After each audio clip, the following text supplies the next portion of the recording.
అసలు ఎలా తీస్తారండి ఇలాంటి సినిమాలు? అసలు ఎలా రాస్తారండి ఇలాంటి సీన్‌లు? ఇందాకే 'దోలకి' ఒక సినిమా చూసా. ఆ cinema పేరేంటంటే 'bring her back.'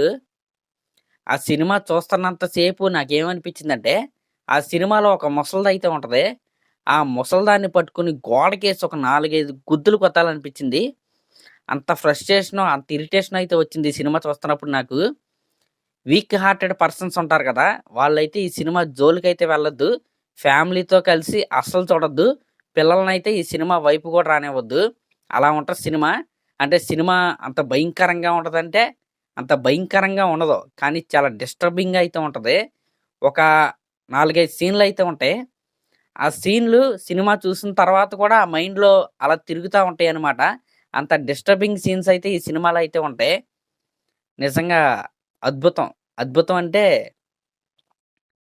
Irritation అంటున్నావు, ఫ్రస్ట్రేషన్ అంటున్నావు, మళ్ళీ అద్భుతం అంటున్నావేంటని మీకు డౌట్ అయితే రావచ్చు.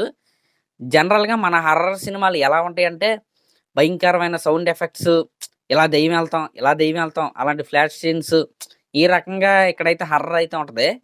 కానీ ఈ 'బ్రింగ్ హర్ బ్యాక్' సినిమాలో ఉండే హర్రర్ ఎలా ఉంటదంటే, రియలిస్టిక్‌గా ఉంటది.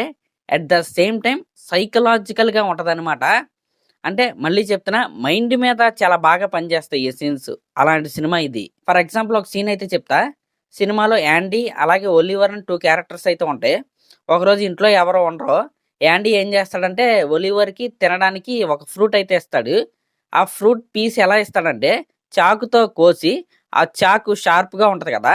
దానికి ఆ ఫ్రూట్ ముక్కనైతే తగిలిచ్చి ఒలివర్‌కైతే తినడానికైతే ఇస్తాడు. ఒలివర్ ఏం చేస్తాడంటే ఆ ఫ్రూట్ తింటానే ఆ చాకును కూడా నవిలేస్తాడు. అంటే ఫర్ ఎగ్జాంపుల్ ఇది చాకనుకోండి. దీనికి ఫ్రూట్ అయితే పెట్టాం. యా ఇలా నవిలేస్తాడనమాట.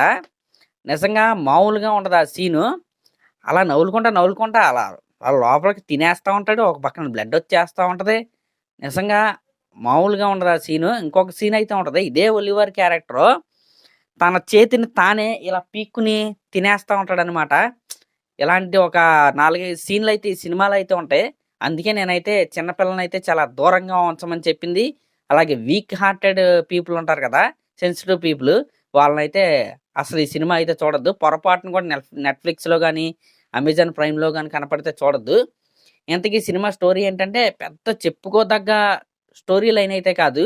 కానీ తీసే విధానం ఏదైతే ఉందో అక్కడైతే వీళ్ళైతే ఇరక్కొట్టేశారు. ఇంతకీ ఆ స్టోరీ లైన్ ఏంటంటే చనిపోయిన తన కూతురిని బతికించుకోవడానికి ఆ కన్నతల్లి ఏం చేసింది?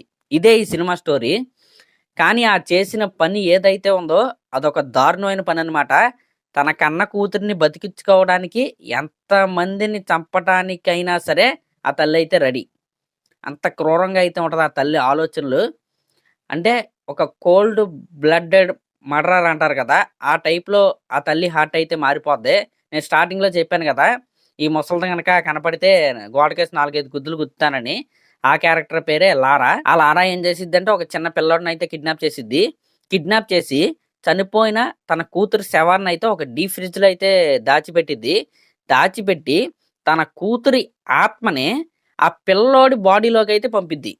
ఆ పిల్లోడి బాడీలోకైతే పంపి తన ఇంట్లో అలా ఉంచుకుంటది. ఈలోపు ఏం జరిగిద్దంటే ఇద్దరు పిల్లలైతే ఉంటారు. యాండీ, పైపర్ అనమాట. పైపర్ పుట్టుకతోనే బ్లైండ్.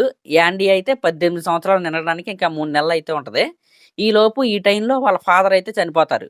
వాళ్ళ ఫాదర్ చనిపోయిన తర్వాత పోలీసులు ఏం చేస్తారంటే వీళ్ళకి గార్డియన్ ఇలా ఎవరు ఉండరనమాట. కాబట్టి ఒక కౌన్సిలర్ ఇంటికైతే పంపుతారు. ఆ కౌన్సిలరే మనం ఇందాక స్టార్టింగ్‌లో మాట్లాడుకున్న లారా. ఇంకా ఆ ఇంటి లోపలికెళ్ళిన తర్వాత ఆ పిల్లలకి ఏం జరిగింది? అక్కడ జరిగిన సంఘటనలేంటి? అనేది మనం సినిమా చూసైతే తెలుసుకోండి. నిజంగా చాలా జుగుప్సాకరంగా అయితే ఉంటాయి కొన్ని కొన్ని సీన్‌లు. ఇందాక మనం మాట్లాడుకున్నాం గదా! ఒలివర్ అని ఒక క్యారెక్టర్‌నయితే కిడ్నాప్ చేసింది ఒక చిన్న పిల్లోడినని. ఆ పిల్లోడి సీన్స్ అయితే ఉంటాయి. మెయిన్ క్యారెక్టర్ అదే. సినిమాలో హర్రర్ ఉండేది మొత్తం ఆ క్యారెక్టర్‌లోనే. నిజంగా ఒక 2, 3 సీన్‌లయితే ఉంటాయి. లిటరల్లీ చెప్పాలంటే చిరాకుగా అనిపిస్తాయి. డిస్టర్బింగ్‌గా అనిపిస్తాయి. అలాంటి సీన్‌లయితే ఉంటాయి. ముందే చెప్తున్నా. మీరు సెన్సిటివ్ అయితే ఆ సినిమా అయితే చూడొద్దు. ఇంతకీ ఇక్కడ లారా ఏం చేసిద్ది? లారా యొక్క కాన్సెప్ట్ ఏంటంటే, లారా దగ్గర ఒక వీడియో అయితే ఉంటది. ఆ వీడియోలో ఏం జరుగుతా ఉంటదంటే, ఒక పెద్ద క్షుద్ర పూజ అయితే జరిగిద్ది. ఆ క్షుద్ర పూజ ఏంటంటే, చనిపోయిన ఆత్మని ఒక బాడీలోకైతే ప్రవేశపెట్టి, ఇంకో బాడీలోకి ప్రవేశపెట్టడం. ఆ వీడియో అయితే లారా దగ్గరైతే ఉంటది. ఆ వీడియోలో ఉన్నది ఉన్నట్టు చేస్తూ తన కూతురిని ఎలాగైనా బతికించుకోవాలని తన కూతురు ఆత్మని ఫస్ట్ ఒలివర్‌నైతే కిడ్నాప్ చేసి ఆ బుడ్డోడి లోపలికైతే పంపేస్తది. ఆ పంపేసిన తర్వాత తన కూతురు కూడా బ్లైండే. క్యాథీ కూడా బ్లైండే. ఇప్పుడు వీళ్ళ ఇంట్లోకొచ్చిన యాండీ పైపర్ కూడా బ్లైండే. ఆ పైపర్‌లోకి పంపాలనేదే సినిమా. ఈ కాన్సెప్టే తన లారా యొక్క కాన్సెప్టే ఇది. అంటే ఒలివర్‌లో ఉన్న తన కూతురు ఆత్మని పైపర్‌ని చంపేసి పైపర్‌లోకి పంపించేద్దాం అనేది లారా యొక్క ఎయిమ్ అనమాట. అదే ఈ సినిమా. మరి ఈ విధంగా అయితే ఈ సినిమా కథ ఉంటది. ఈ సినిమాలో కొన్ని కొన్ని దారుణమైన సీన్‌లయితే ఉంటాయి. మరి మీలో ఎవరైనా ఈ సినిమాని చూస్తే మీకెలా అనిపించిందో కింద కామెంట్ అయితే చేయండి. అలాగే ఎవరెవరు చూడాలనుకుంటున్నారో గూడా కింద కామెంట్ అయితే చేయండి. మరి అదనమాట మ్యాటరు. అలాగే లాస్ట్‌లో మన ఛానల్ గనుక ఫస్ట్ టైమ్ చూస్తున్నట్టయితే ఖచ్చితంగా సబ్స్క్రైబ్ చేసుకోండి. Thank you.